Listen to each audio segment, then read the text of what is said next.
मातृभूमि नमस्तुभ्यं, नमस्तुभ्यं पुण्यभूमि, कर्मभूमि नमस्तुभ्यं, नमस्तुभ्यं भारत भूमि, रत्नाकरादोत्पदाम हिमालय किरीटिनीं, ब्रह्मराज ऋषि रत्नाड्याम, वंदे भारत मातरम।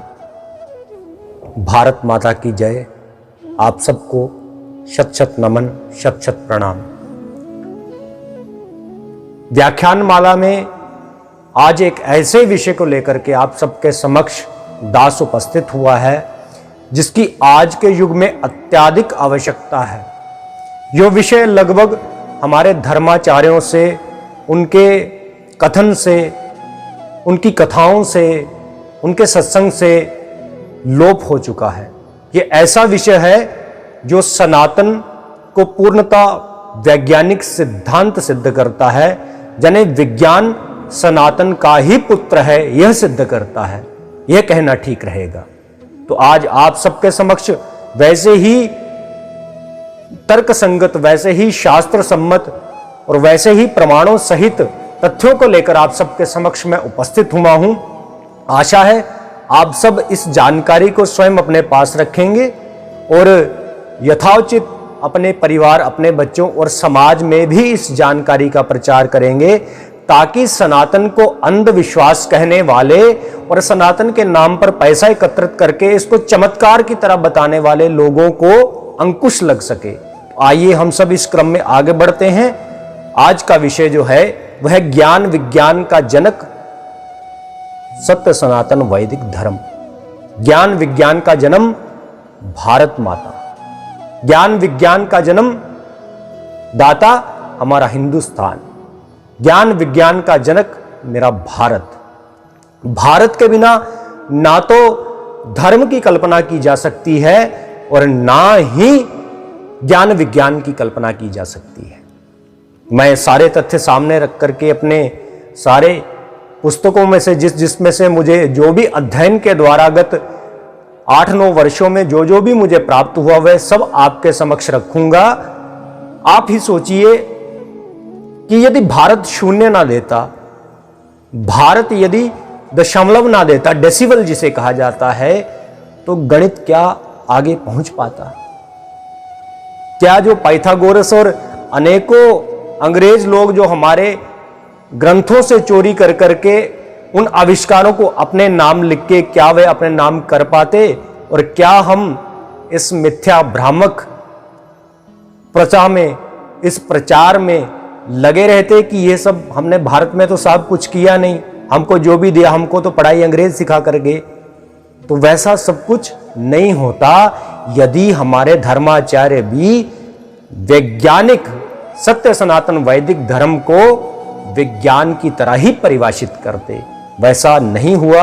हम सबका अति यह दुर्भाग्य रहा, मेरे भारत का यह दुर्भाग्य रहा।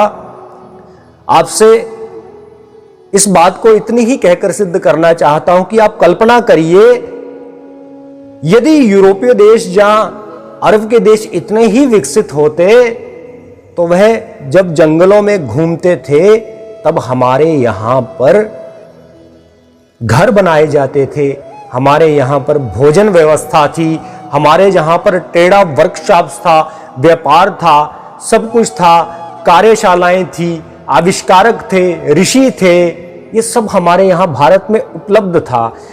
डाइंग ऑफ फैब्रिक्स था, फॉर्मेशन ऑफ ड्रग्स था जिसमें मेडिसिन बनाई जाती थी, जिसे शल्य चिकित्सा थी। उसके बाद जिस शल्य चिकित्सा को सर्जरी कहा जाता है।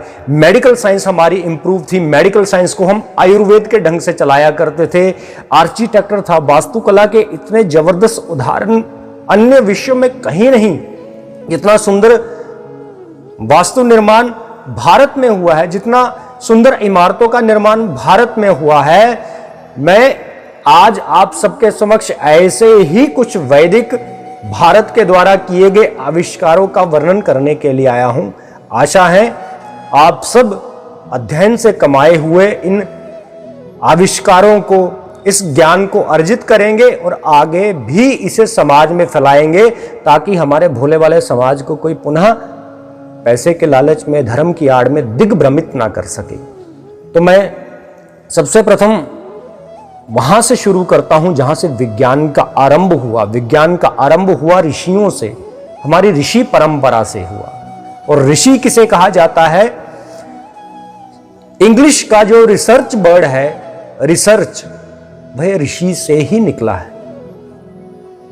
ऋषि उसे कहा जाता था जो आविष्कार करता था, जो अनुसंधान करता था। जैसे अगस्त्य ऋषि, जिन्होंने अनेकों शस्त्रों की, एटम बम, न्यूक्लियर बम, उस समय उन्होंने आविष्कार किया था और उन्होंने बनाया, और वह सब प्रमाण सहित तर्क संगत आप सबके समक्ष में प्रस्तुत भी करूंगा।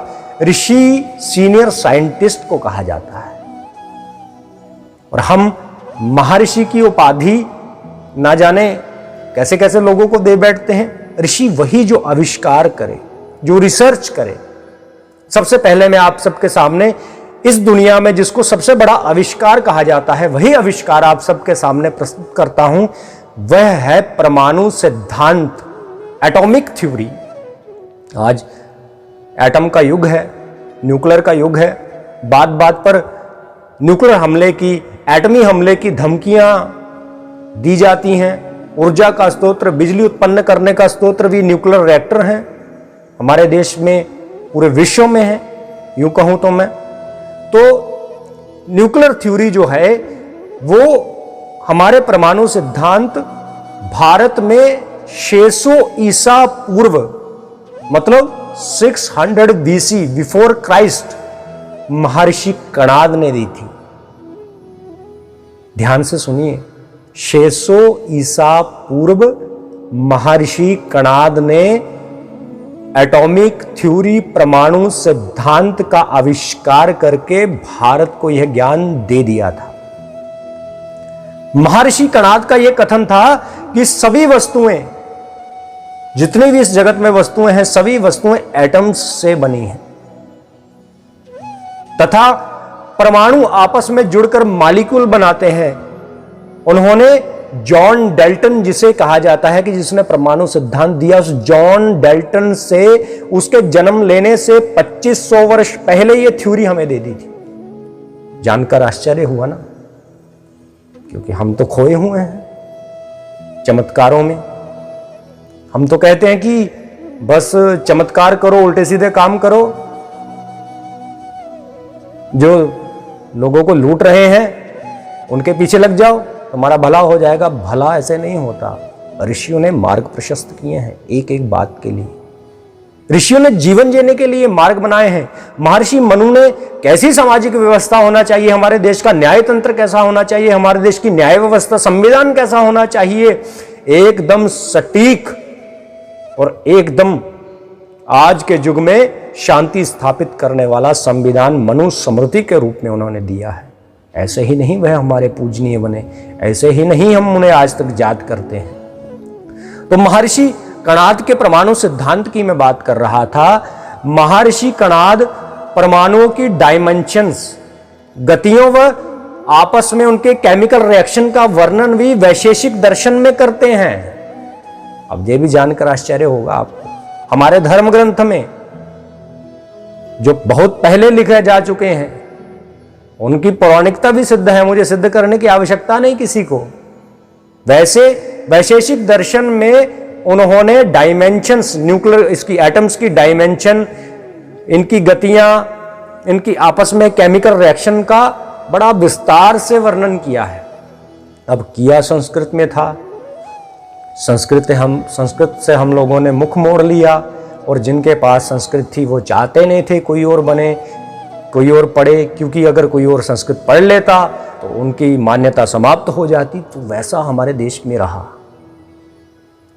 मैक्स मूलर जैसे व्यक्ति, जिनको अंग्रेजों ने प्लांट किया था, जिन्होंने हमारे धार्मिक ग्रंथों को विकृत किया, वैसे लोगों ने ऐसी विचारधारा हमारे लोगों में भर दी कि संस्कृत एक पढ़े और पूरा समाज उसको पूजे, ताकि समाज में अंधविश्वास, समाज में अज्ञानता का बराबर प्रचार रहे। यह इसका कारण था।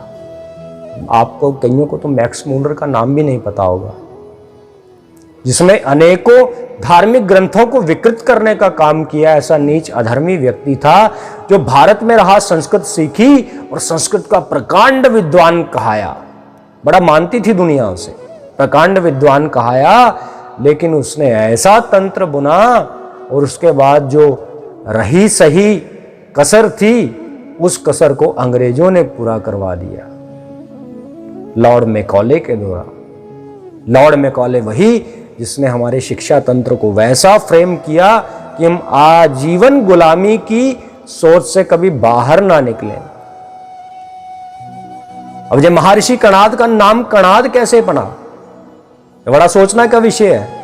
इस बात पर कोई नहीं सोचता। लंबी लंबी कथाएं कहानियां सुना देते हैं हम लोग। कणाद ऋषि उनके पुत्र थे, ऐसे प्रकट हुए, ऐसे हुआ, ये हुआ, वो हुआ।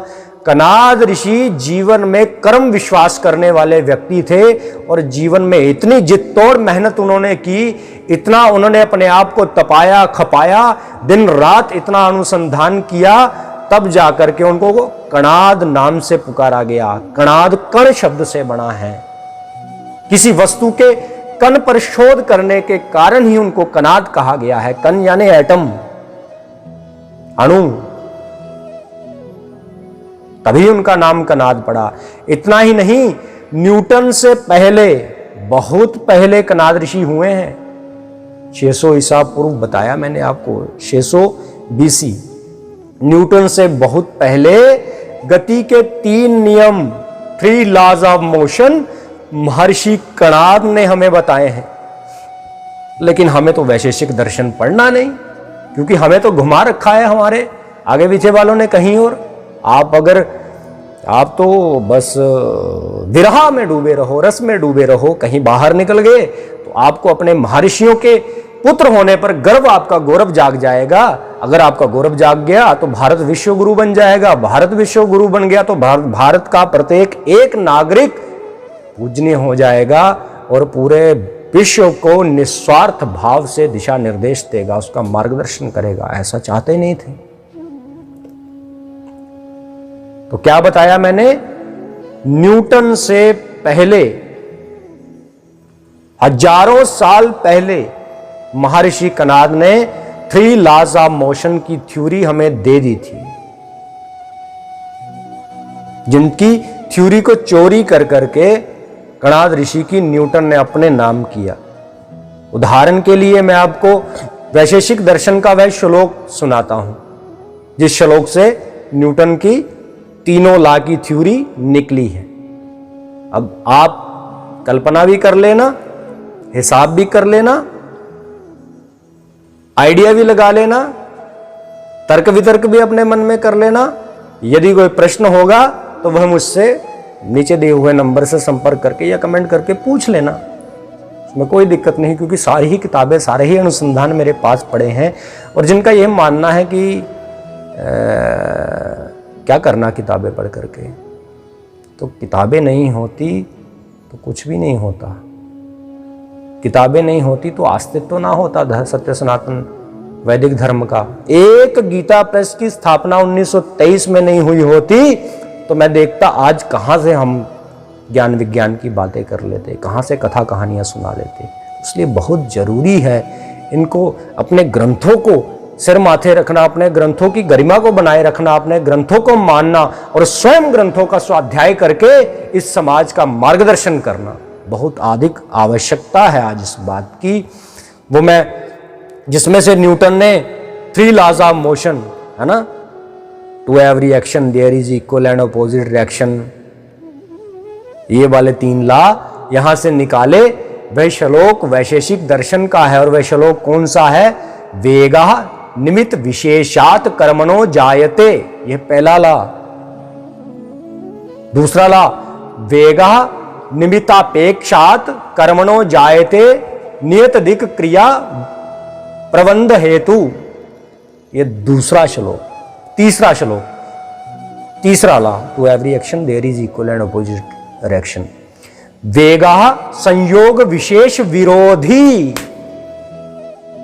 वेगः संयोग विशेष विरोधी, to every action there is equal and opposite reaction.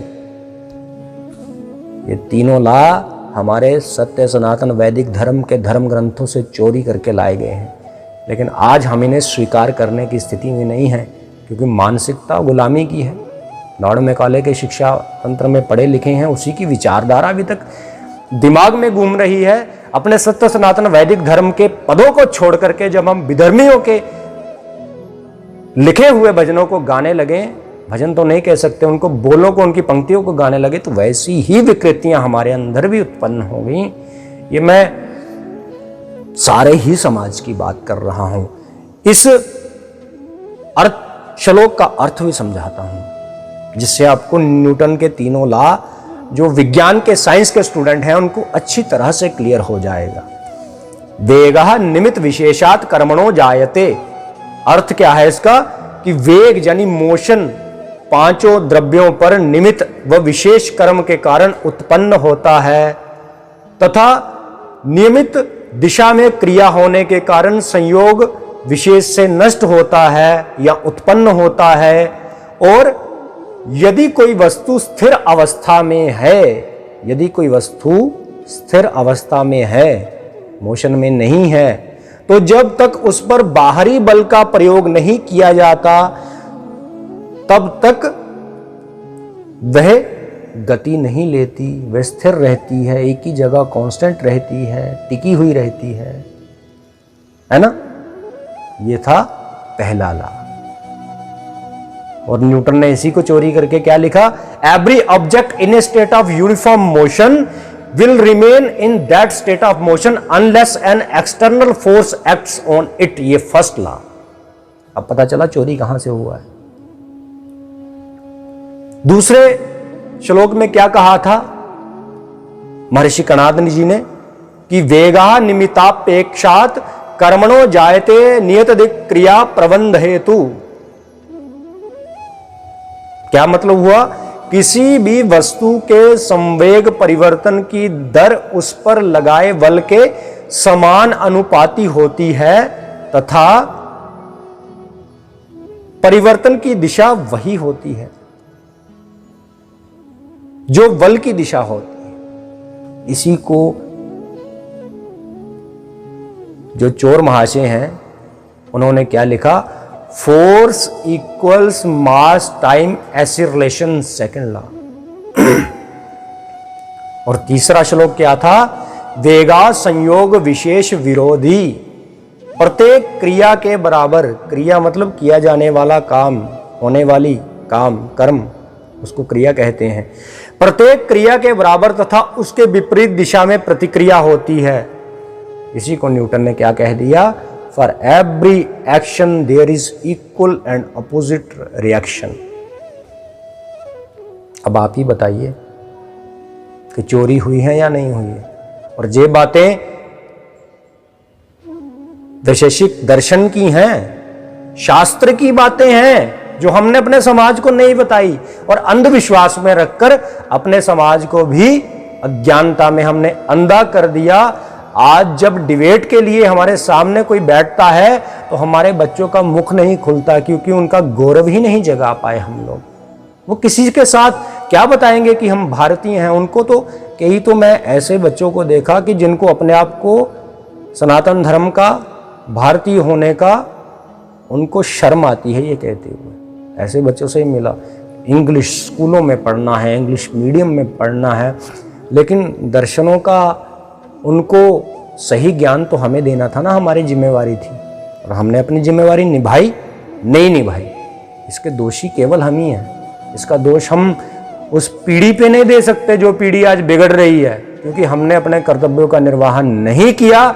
जिस जिस पद पे समाज ने हमें पहुंचाया, अगर समाज ने हमें जगत गुरु कह करके, ब्राह्मण जगत गुरु कह करके हमें पुकारा, तो हमने अपने गुरु होने का कर्तव्य भी नहीं निभाया। इसलिए यदि आज हमारी अपेक्षा हो रही है तो उसके उत्तरदायी और कोई नहीं, स्वयं हम ही हैं। ये बात समझने की है।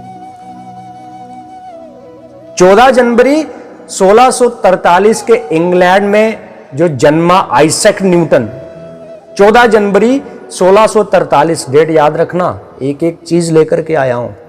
मुझे पता है इस व्याख्यानमाला के गौरव को जगाने वाले क्रम के बाद बड़े सारे लोग वाद विवाद करने के लिए उतारू होंगे और उनके वाद विवाद के लिए पूरी तैयारी करके बैठा हूं। इसलिए डेट, पेज, बुक, श्लोक सारे रेफरेंस लेके आया हूं। तो 4 जनवरी 1643, 4 जनवरी 1643 को इंग्लैंड में जो पैदा हुआ, जिसका नाम था आइजैक न्यूटन, वह बस भारत के ग्रंथों का ज्ञान चोरी करके महान बना, इससे अधिक वह कुछ नहीं था। और यही ज्ञान हम अपनी पीढ़ी को यदि देते तो यही पीढ़ी आज न्यूटन की बजाय महर्षि कणाद का नाम लेती। लेकिन महर्षि कणाद को हमने चमत्कारों में बांध दिया ना। हमने तो कहा वो तो चमत्कार हो जाते थे, वो तो अनुसंधान विज्ञान नाम की कोई चीज थी नहीं। पहले तो चमत्कार होते थे, सिर पर हाथ फेरा आदमी ठीक हो गया। लेकिन जबकि असलियत जो है, जो 8-9 साल में लगातार दिन रात रोज के 6-6, 7-7, 8-8 घंटे बैठ करके अध्ययन से जो शोध करके निकाला मैंने, वो यही निकला कि ये चमत्कार वमत्कार कुछ नहीं था। उन्होंने बहुत जी तोड़ मेहनत की थी, दिन रात का उनको पता नहीं रहता था हमारे महापुरुषों को। तो दूसरे विषय को लेकर के मैं आपके सामने आ रहा हूं, धातु कर्म, जिसे मेटलर्जी कहा जाता है। मेटलर्जी आप जानते ही हैं, सब्जेक्ट है साइंस का, केमिस्ट्री का। तो भारत में 10वीं सदी में जन्मे, ध्यान से सुनना, ये मेटलर्जी की शुरुआत कहां से हुई।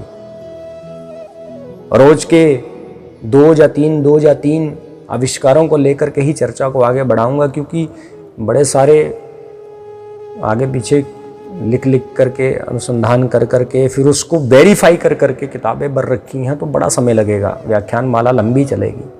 इसलिए मैं भी आराम से सुनाऊंगा, आप भी आराम से सुने। और सुने ही नहीं, आपके सुनने के लिए नहीं, ये बड़ों के, ये बच्चों के सुनने के लिए। हमारा तो भविष्य जो था वो बन गया, और बन क्या गया, डूब गया। अब जिनका भविष्य है उनका भविष्य कम से कम हम संभालें। और बहुत बहुत हृदय तल से, नतमस्तक भाव से मैं भारत सरकार का आभारी हूं, जो शिक्षा तंत्र में और शिक्षा प्रणाली में नए नए सुधार करके भारत के गौरव को जगाने का कार्य कर रही है। जिस विकृत शिक्षा तंत्र से हम गुजरे, हमारी आने वाली पीढ़ी ना गुजरे, ऐसा उनका प्रयास है। इसलिए वे किसी राज ऋषि से कम नहीं है, और इसलिए उन राज ऋषियों के चरणों में दास का करोड़ों करोड़ों बार बंधन है, करोड़ों करोड़ों बार नमन है। बात कर रहा था मेटलर्जी की, धातु कर्म की। हिंदी और अंग्रेजी दोनों में अर्थ समझा दूंगा। तो भारत में 10वीं सदी में एक व्यक्ति जन्मे, जिनका नाम था नागार्जुन। और नागार्जुन जी ने एक किताब लिखी, रस रत्नाकर। कौन सी किताब लिखी? रस रत्नाकर। मंगवाना जरूर मुझे वेरीफाई करने के लिए कि कहीं मैं तो झूठ नहीं बोल रहा, क्योंकि झूठ आजकल इतना ज्यादा हो गया है कि किसी की बात पर विश्वास करना बहुत मुश्किल हो जाता है। तो नागार्जुन जी ने ग्रंथ लिखा रस रत्नाकर, और उसी रस रत्नाकर में बहुत सी धातु कर्म विधियों के बारे में उन्होंने लिखा है। जैसे उन्होंने लिखा है, क्रमेण कृत्वाम बुद्रेण रंजिताः करोति शुल्वम त्रिपुट्टेन कांचनम। हाँ, ये मिसप्रिंट है थोड़ा सा किताब में, जिसका रेफरेंस, किताब मेरे सामने पड़ी हुई है जिसका रेफरेंस मैं दे रहा हूं। फिर उसमें उन्होंने लिखा है, सुवर्ण रजतम ताम्रम तीक्ष्णवंग भुजंगमाहा लोहकम षडीवदम तच यथा पूर्व तद क्षयम। रस रत्नाकर का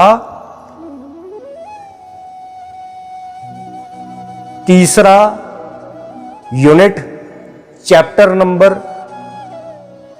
7 और 8, उसके बीच में ये 10वां श्लोक है। 7वें चैप्टर का 10वां श्लोक है। ये क्या अर्थ है इसका? कि धातुओं के अक्षय रहने का क्रम निम्न प्रकार से है। अक्षय मतलब धातु जैसे लोहा होता है तो लोहा अक्षय नहीं है, लोहा जंग खा करके समाप्त हो जाता है, रस्टिंग हो जाती है, जंग लग जाता है, खराब हो जाता है, जिसको सांग बोलते हैं हम लोग हमारे इधर की भाषा में। वैसे ही अनेकों धातुएं हैं जो अपने आप समाप्त हो जाती हैं यदि मेटलर्जी धातु कर्म ना किया जाए। अब धातुओं के अक्षय रहने का क्रम निम्न प्रकार से है, ऐसा नागार्जुन जी ने लिखा है। जैसे सुवर्ण है, सोना है, चांदी है, ताम्र है, तांबा है, बंग है, सीसा है, लोहा है। अच्छा, सोना सबसे अक्षय है, सोना खरा होता है, सोना को मेटलर्जी की आवश्यकता नहीं, वो खराब नहीं होता। उसके बाद उन्होंने लिखा है महारस, उपरस, सामान्य रस का वर्णन किया है। रस यानी कि रसायन। नागार्जुन अयस्कों, अयस्क किसको बोलते हैं? ओर को, ओर्स। साइंस वाले स्टूडेंट समझ रहे होंगे मेरी बात को, बाकी शायद ना समझे। ओर से निष्कर्षण, द्रवीकरण, द्रवीकरण बोलते हैं ल्यूकिफिकेशन को, ल्यूकिफिकेशन को। आसवन, डिस्टिलेशन जिसको बोलते हैं। उदर्वपातन, सब्लिमेशन जिसको बोलते हैं, आदि विधियों का वर्णन उन्होंने किया है। विषय बहुत लंबा है, इतना तो मैं भी याद नहीं रख सकता था, इसलिए डायरियों में नोट्स बना करके रखे हैं ताकि आसानी से बता सकूं, मुझे भी कोई परेशानी ना हो किसी प्रकार की बताने में। तो ऐसा मेटलर्जी में भारत 5000 वर्षों से अधिक समय तक विश्व गुरु रहा है। मेटलर्जी में 5000 वर्षों तक दुनिया में किसी को नहीं आती थी पीतल बनाना, भारत बनाता था। भारत में सोने के आभूषण, स्वर्ण 3000 बीसी से पहले के उपलब्ध हैं, ऐसा सरकारी डेटा है। 3000 साल पहले भी हम सोने के गहने बनाते थे। सरकारी डाटे में इससे पहले का डाटा किसी के पास नहीं। वैज्ञानिकों ने कांसे व पीतल के मिले, जो भारत में मिले हैं, बर्तनों का अनुमान लगाया है कि 1300 बीसी बिफोर क्राइस्ट, यानी 1300 ईसा पूर्व के हैं। 1300 ईसा पूर्व क्या, 2021 अभी चल रहा है, 2021 पहले साल से शुरू हुआ है, 1 2 3 ऐसे शुरू हुआ ना, फिर 200, 300, 400, फिर 1000, फिर 1990, 2000, 2019 ऐसे। तो एक साल से पहले भी 1300 साल, उससे भी 1300 साल पहले जो है वो ये सीसा, पीतल, ये बर्तन भारत में मिले हैं। कार्बन डेटिंग हुई, उनकी टेस्ट होता है, उससे पता चल जाता है कितना पुराना है। और इसकी ओर 2500 वर्ष पूर्व की प्रमाणित हुई है, 2500 वर्ष पूर्व की इसकी ओर। आप अंदाजा लगाइए कितने अज्ञान में हम लोग जी रहे हैं, हमें अपना इतिहास ही नहीं पता। ये हमारा इतिहास है, ये हमारा इतिहास है जो हमको बताया नहीं जाता, कोई बताना नहीं चाहता। क्यों? क्योंकि इससे पैसे नहीं कमाए जाते। ये हमारा भारत को विश्व गुरु बनाने वाला इतिहास है। इस इतिहास को यदि हम पढ़ें तो हम विश्व गुरु बन जाएंगे। क्योंकि विश्व गुरु, गुरु कौन होता है? गुरु वही ना जो शिक्षा दे, सिखाए। और शिक्षा किसकी दे? दुनिया किसकी शिक्षा हमसे चाहती है? दुनिया हमसे विज्ञान की शिक्षा चाहती है, दुनिया हमसे प्रकृति की शिक्षा चाहती है, दुनिया हमसे ये सारा जो ब्रह्मांड है इसकी शिक्षा चाहती है। ब्रह्मांड के ज्ञान को ही तो ब्रह्म ज्ञान कहा जाता है ना।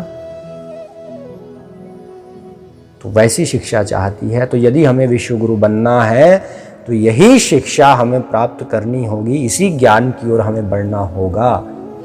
जो नागार्जुन जी ने ग्रंथ लिखा रस रत्नाकर, उसके अनुसार 50 ईसा पूर्व में जस्ता, राजस्थान के, जो हमारे भारत में राजस्थान हमारा प्रदेश है, उसके जावर नामक स्थान पर बनाया जाता था। राजस्थान के जावर स्थान पर जस्ता बनाया जाता था 50 ईसा पूर्व। जिसकी नागार्जुन जी ने रस रत्नाकर में लिखा है कि ये जहां पे बनता है।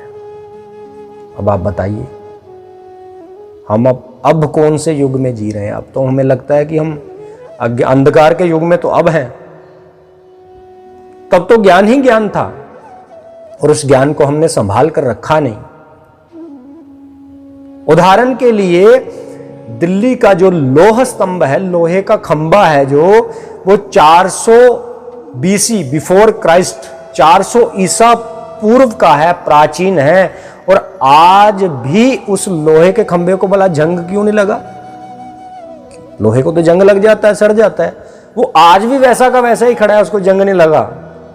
रस्ट प्रूफ है वो, मतलब मेटलर्जी की क्रिया उस पर की गई है। और वह लोह स्तंभ आज का नहीं, कितने साल पुराना है, आप हजारों साल पुराना है, आप जानते हैं। वो नहीं सड़ा। क्यों नहीं सड़ा? क्योंकि हमारे पास मेटलर्जी की साइंस पहले से विकसित थी। ये इसका बड़ा कारण था।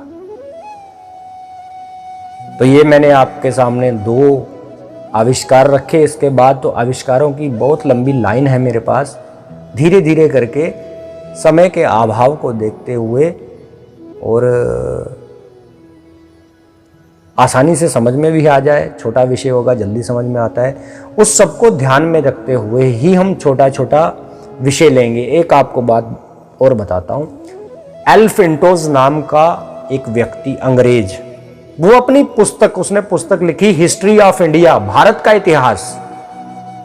एल्फिंटोज कोई आरएसएस से नहीं था, एल्फिंटोज कोई आर्य समाज से नहीं था, एल्फिंटोज कोई सनातन धर्म से नहीं था, एल्फिंटोज कोई भारत में ही पैदा होने वाला नहीं था। एल्फिंटोज अंग्रेज, उसने एक पुस्तक लिखी।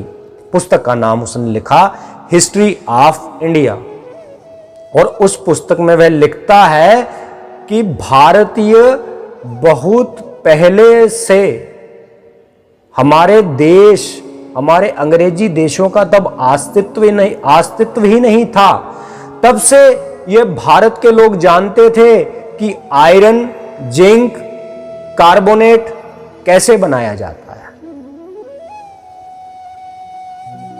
इसका प्रमाण नेशनल साइंस सेंटर दिल्ली में आज भी है। तो ऐसा ज्ञान संवर्धन आप भी करें और इस संवर्धन से हमारे आने वाली पीढ़ी को लाभ हो। जरा हर दिशा में, इतिहास में ही केवल क्रांति क्यों? इतिहास में ही केवल क्रांति क्यों? क्या हमारा उत्तरदायित्व तो नहीं है कि जिस जिस हमारे ग्रंथ से, जिस जिस चीज से, जिस जिस गौरव हमारे बढ़ाने वाले प्रसंगों से, आविष्कारों से छेड़छाड़ हुई है, हम उन सब आविष्कारों को भी पुनः ठीक करें। और ये कोई मुश्किल काम नहीं। पिछले ही कुछ ही सालों पहले की बात है, जगदीश चंद्र बसु का जो नोबेल पुरस्कार, उनके आविष्कार का जो दूरत मार्कोनी ले गया था, वो पुनः उनको वापस दिलवाया भारत के लोगों ने। सिद्ध किया कि यह जगदीश चंद्र बसु की खोज थी। तो वैसा ही प्रयास हम अपने महर्षियों के लिए, अपने मुनियों के लिए, मुनि मतलब जो उस आविष्कार का मंथन करें, जो उसके ऊपर चलें। मुनि मतलब उस थ्योरी को आगे देने वाले, प्रोफेसर्स। तो जो हमारे ऋषि और महर्षि, साइंटिस्ट और सीनियर साइंटिस्ट रहे, उन्होंने जो अनुसंधान किए, जो आविष्कार किए, जो इन्वेंशंस की, उन सब इन्वेंशंस को, उन सब आविष्कारों को लेकर के हम उन महर्षियों के नाम पर पुनः स्थापित करने के प्रयास में आगे बढ़ें। इसीलिए आज की ये व्याख्यान माला, नहीं तो मैं आसानी से लाइव आता नहीं, चेहरा दिखाता नहीं अपना, क्योंकि चेहरे में क्या रखा है, काम दिखना चाहिए। तो ये सब उन महापुरुषों के नाम से आगे बढ़ें, इसीलिए हम प्रत्यक्ष रूप से इसकी ओर कार्य करने का काम धीरे धीरे शुरू करें। इसी के साथ आज का विषय यहीं तक। कल पुनः अगले आविष्कारों के साथ आपसे भेंट होगी। तब तक के लिए वंदे भारत मातरम।